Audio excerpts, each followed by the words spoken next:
메리 크리스마스 오유환 목사입니다. 2024년도 성탄 말씀 들어오신 여러분들 환영합니다. 오늘 말씀 통해서 은혜가 뭔지 또 우리가 은혜를 어떻게 받을 수 있는지 배우고자 합니다. 오늘 말씀은 누가복음 1장 28절입니다. 그에게 들어가 이르되 은혜를 받은 자여 평안할지어다. 주께서 너와 함께 하시도다. 우리 은혜라는 말 정말 좋아하죠? 손경민의 은혜라는 CCM이 있는데 사람들 정말 너무 좋아해서 교회에서나 개인적으로 많이 부르는 것을 보았습니다. 또 하나님의 은혜라는 CCM도 있는데 그걸 부르면서 그 연예인들이 눈물을 흘리는 것도 보았습니다. 또 은혜라는 이름을 좋아해서 자녀의 이름을 은혜라고 줘요. 예를 들어서 한은혜, 이은혜, 오은혜, 구은혜, 그 다음에 백은혜, 천은혜, 조은혜 이렇게 은혜라는 이름이 많습니다. 상호명도 은혜라고 짓죠. 근데 은혜가 진짜 이렇게 좋은 것만인가? 그 속에 피가 좀 있다는 것도 모르는 사람들이 있어요. 또 은혜는 나만 받는 것이 아니라 우리 모두가 함께 받는 것이라는 것을 모르는 분도 있습니다. 또 은혜는 이렇게 어떻게 하면 받을 수 있는지 잘 모르시는 분이 있습니다. 그래서 오늘 말씀 통해서 은혜의 참 의미를 알고 어떻게 받을 수 있는지 배우고자 합니다. 26절에서 31절을 보겠습니다. 여섯째 달에 천사 가브리엘이 하나님의 보내심을 받아 갈릴리 나세렛이란 동네에 가서 다윗의 자손 요셉이라는 사람과 약혼한 처녀에게 이르니 그 처녀의 이름은 마리아라. 그에게 들어가 이르되 은혜를 받은 자여 평안할지어다. 주께서 너와 함께 하시도다. 처녀가 이 말을 듣고 이런 인사가 어쩌민고 생각하며 천사가 이르되 마리아여 무서워 말라. 내가 하나님께 은혜를 입었느니라. 보라 내가 수태여 아들을 낳으리니 그 이름을 예수라 하라. 오늘 말씀 읽은 말씀 한마디로 요약하면 마리아가 은혜 받았다는 거예요. 그 은혜를 받았다는 말을 두 번이나 반복했습니다. 무슨 은혜냐면 그리스도를 낳는 성모로 쓰임받는 은혜입니다. 우리가 예를 들어서 판검사를 낳거나 의사를 낳거나 또는 교수를 낳아도 그 어머니가 은혜 받았다고 하는데 대통령이나 국회의원을 낳으면 더 은혜 받았다고 그러죠. 그런데 영원한 왕이고 만왕의 왕이신 그리스도를 낳는 그 성모로 쓰임받으니 얼마나 큰 은혜를 받은 것입니까? 그 마리아가 성모로 쓰임받을 수 있었던 것은 정말 은혜입니다. 그 많은 여자들 중에 그 세계 많은 여자들 중에서 마리아가 선택을 받은 것입니다. 그 당시에 갈릴리에 살아야 되고 요셉의 자손과 약혼을 했어야 되고 또 처녀여야 되는데 그러한 모든 조건을 가지고 있기 때문에 마리아가 그 성모로 선택을 받을 수 있었습니다.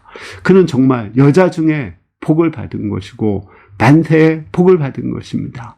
그런데 그 은혜 속에 아픔과 고통이 있다는 것을 아는 사람들은 많지 않습니다.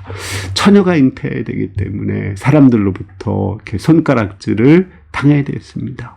또 요셉과 정혼했는데 요셉한테 파혼을 당할 수도 있고요. 또 요셉이 그거를 폭로하면 돌에 맞을 수도 있습니다. 그렇지 않다고 할지라도 그 자기 아들이 메시아로서 십자가에 죽는 것을 봐야 됩니다. 그것을 조각상으로 만드는 것이 미켈란젤로의 피에타라는 그 조각상입니다. 뿐만 아니라 그 예수님은 30살 이후에 가정을 돌보지 않고 그 메시아의 사역을 위해서 집을 떠나게 됩니다. 많은 동생들이 있는데 그들을 돌보지 않아요. 이런 많은 아픔들이 있습니다. 은혜에는 아픔이 있는 거예요. 또 하나는 그 은혜는 나만 받는 것이 아니라 모든 사람이 함께 받는 거죠. 메시아가 태어남으로써 마리아만 은혜 받은 것이 아니라 그 메시아를 통해서 세계 만민이 은혜를 받는 것이고 대대의 손손이 은혜를 받는 것입니다. 그러니까 예수님을 통해서 많은 사람들이 은혜를 받기 때문에 그 마리아의 은혜가 큰 것입니다. 이렇게 마리아는 나만 은혜 받는 것이 아니라 모든 사람이 은혜 받고 또 그 안에는 고난이 숨겨져 있는 것입니다. 이것은 성경에 나오는 많은 예를 봐도 알 수 있습니다. 예를 들어서 이스라엘 백성이 그 40년 광야 생활했죠. 그 광야 생활하는 동안에 그들은 얼마나 고달프고 힘들었습니까? 그 먹을 것도 입을 것도 없었고 또 쉬고 노는 곳도 없었고 집도 없었고 옷도 없었고 신발도 없었습니다. 그러기 때문에 그들은 정말 은혜를 받았어요. 만나를 먹는 은혜, 바위에서 샘물 나는 은혜, 또 추울 때 불기둥으로, 더울 때는 구름기둥으로 그들을 가려주는 은혜, 그런 풍성한 은혜를 받을 수가 있었던 것입니다. 또 그를 통해서 그들만 은혜 받은 것이 아니라 자자손손들에게, 세계 모든 만민에게 광야에 주시는 하나님의 은혜를 전할 수가 있었습니다. 바벨론 포로 사건도 그렇습니다.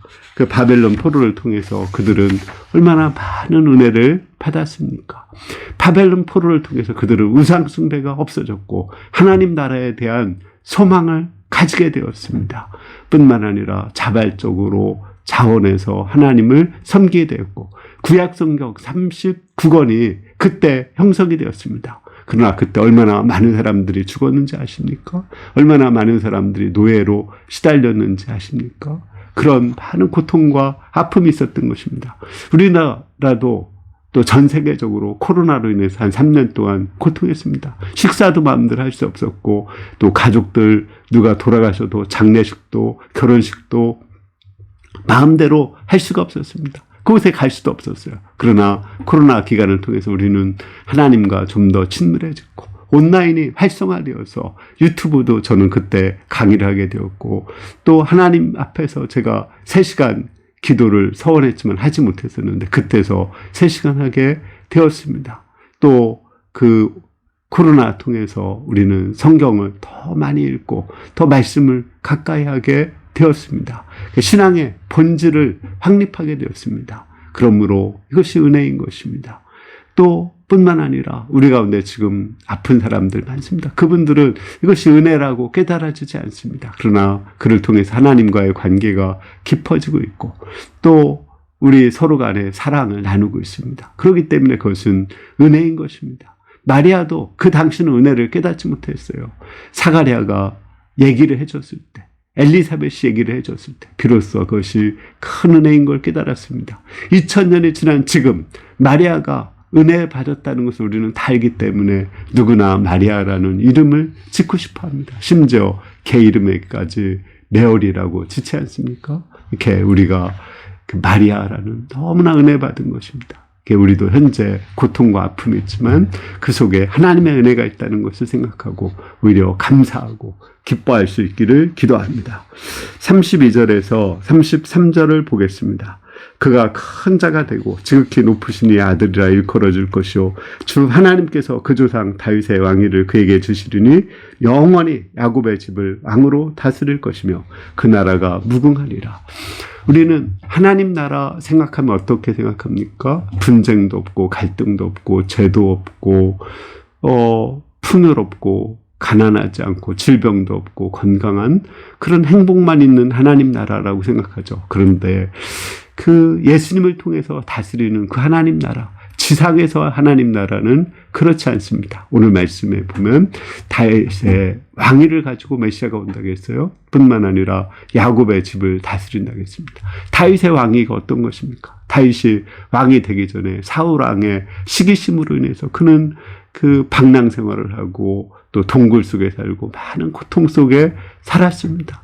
그러나 그는 사울 왕을 악으로 대하지 않고 선으로 악을 대했습니다. 이게 하나님 나라입니다. 상대방의 죄가 있을지라도 선으로 악을 대하는 것, 그것이 하나님 나라입니다.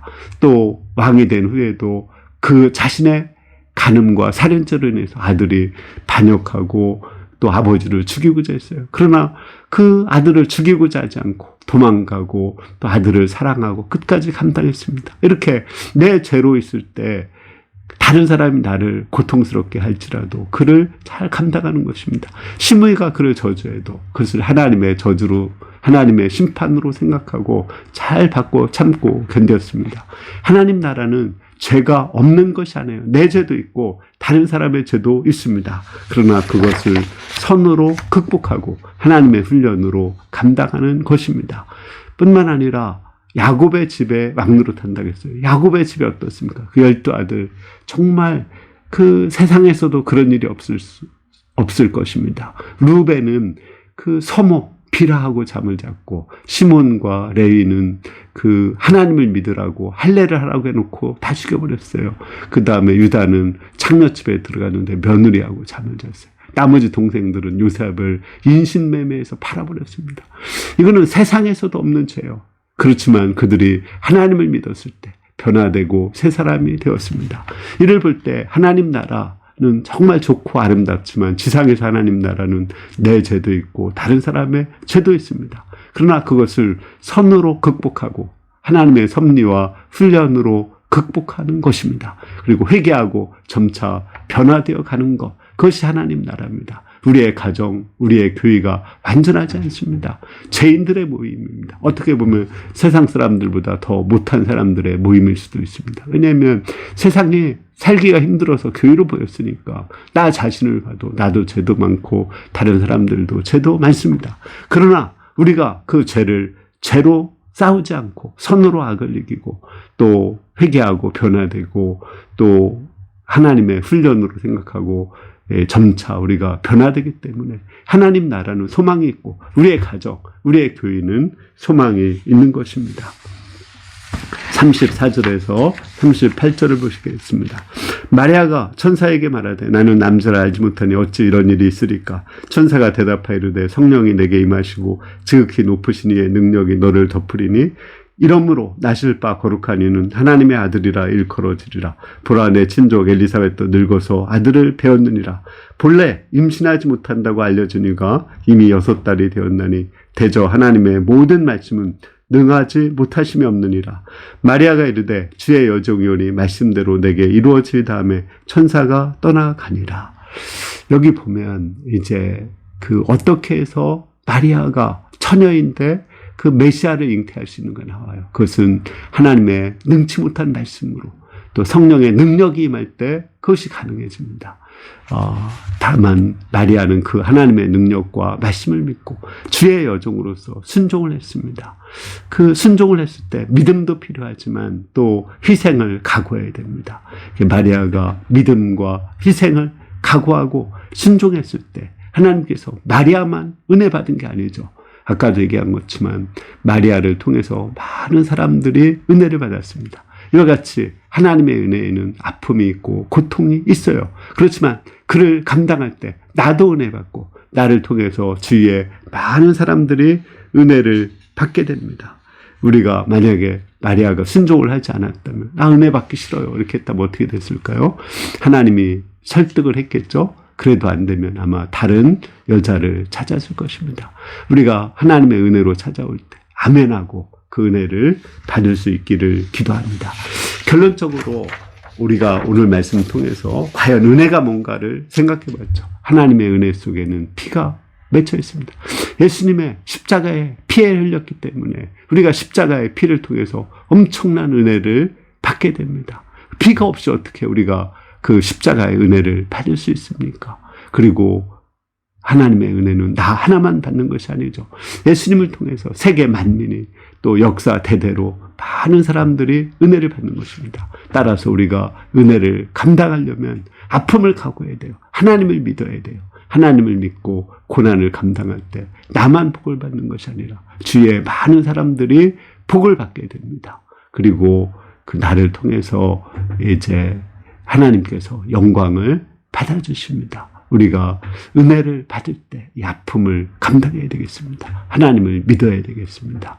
우리가 하나님을 믿고 아픔을 감당하고 하나님의 뜻에 순종하여서 나도 은혜 받고 주위의 모든 사람들에게 은혜를 나눠줄 수 있기를 간절히 기도합니다. 아멘. 기도하겠습니다. 은혜로우신 주님, 하나님의 은혜 속에는 아픔이 있고 또 모든 사람들이 함께 받는 것임을 알게 하셔서 감사합니다. 우리가 믿고 순종하여 은혜를 받고 은혜를 나눠주게 축복하여 주시기를 기도합니다. 예수님의 이름으로 기도했습니다. 아멘. 우리 예수님이 오셔서 모두가 기뻐하고 즐거워하죠. 그러나 그 속에는 마리아의 아픔이 있었고 또 예수님의 아픔이 있었던 것입니다. 우리도 그 아픔에 동참해서 나만 복 받는 게 아니라 주위 많은 사람들에게 복을 나눠주고 또 나도 하나님의 은혜를 충만히 받을 수 있기를 기도합니다. 이번 주 내가 받을 은혜가 뭔지 내가 믿고 순종할 것이 무엇인지 하나씩 구체적으로 순종할 수 있기를 기도합니다. 감사합니다.